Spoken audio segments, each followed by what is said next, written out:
lahat ginagawa namin para lang makapag-survive sa buhay. Kasi ang hirap talaga ng buhay namin.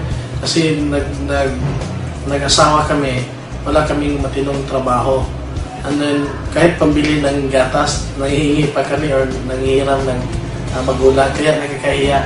Noong 2007, sabi ng parents ko na kung ayaw mong maghanap ng trabaho, ayaw mong abroad. Kasi graduate ako ng nautical, tsaka aircraft maintenance din. Pero ayaw ko kasi sa abroad kasi ayaw ko yung malayo sa pamilya. Tinuloy ko yung pagiging konsiya kahit labag sa kalooban ko. Pero noong 2008, yung pinsan ko, nagsishare sa akin ng AIM Global. Napaka-negative ko naman sa networking. Dati maraming kumpanya nag-invite sa akin. Pero hindi ako naniwala sa mga networking kasi hindi ko pa yan naintindihan. Kaya sabi ko sa pinsan ko na hindi ako sasama yan. Kasi bilang konsihal, huwag mo akong lukuhin. Kayo na lang dyan sa negosyo nyo. Kayo na lang magpakaloko dyan. Kaya inayawan ko yung pinsan ko. Sige, kung ayaw mong maniwala sa negosyo, mayroon tayong product. Alam ko mayroon kang arthritis and then mayroon ding UTI at dyspnea yung asawa mo.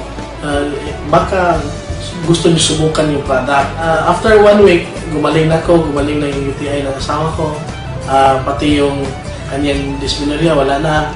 So, sabi ko maganda pala yung product natin complete. So, pinagkalat ko, sinishare ko sa lahat ng mga kaibigan, mga kamag-anak namin. Then, nagugulat ako, after 2 months, kumikita kami ng 49,000. Pero ayaw ko pa yung maniwala na sabi ko, baka hindi yan totoo, baka hindi yan ibigay yung 49,000 na yan. Kinakabahan ako kasi yung mga nasa likod ko, nakatingin na sa akin kasi ang tagal ko napasok yung card ko kasi nagda-doubt ako na hindi lalabas yung pera. So nung pinasok ko na yung ATM ko sa machine at lumabas yung 49,000 ako, ang saya-saya ko kasi 49,000 hindi ko yan kikitain sa pagiging konsihan. Ngayon, nag-average na po kami na 400,000 and then after 6 months, nakabili po kami ng yung sikanhan na Pajero, yung puti na sa baba. After 6 months yun, lalo na yun, baliw ako nun, nakadrive na ako ng sariling sasakyan. Kasi yung Pajero talaga, bata pa lang ako, yun na talaga yung gusto kong sasakyan. Patuloy naging mahataw, tinatrabaho yung business. And then last February 2010, yun na, pumili na po kami ng brand new na nasasakyan, yung Strada sa baba.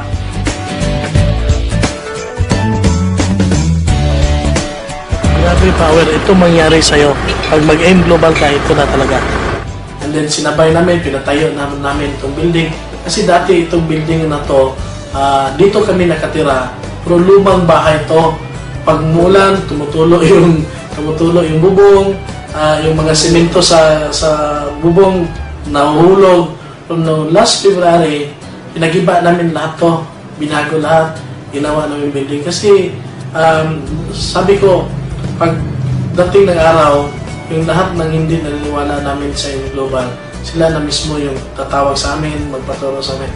Kaya ito, nagawa itong bahay, yung second floor, ginawa namin office. Nakuha namin yung promo sa Singapore. Gabi, napakasaya. Iba pala talaga pagkasama sa grupo. Lalong-lalo na sa AIM Global. Matagal na namin pinapangarap yun. Nakikita lang namin sa video. Nung nakasali na kami, grabe kakaiba.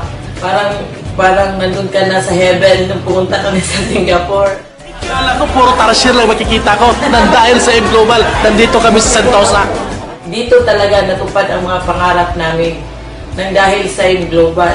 Ngayon, sobra-sobra yung binigay ng Diyos nang dahil sa AIM Global. Pero sabi ko na nga, hindi pa ito yung katapusan. Nag-uumpisa pa lang ito kasi gusto ko ang dami pang taong matulungan. Kung hindi ka titigil, hindi ka mag-quit ito.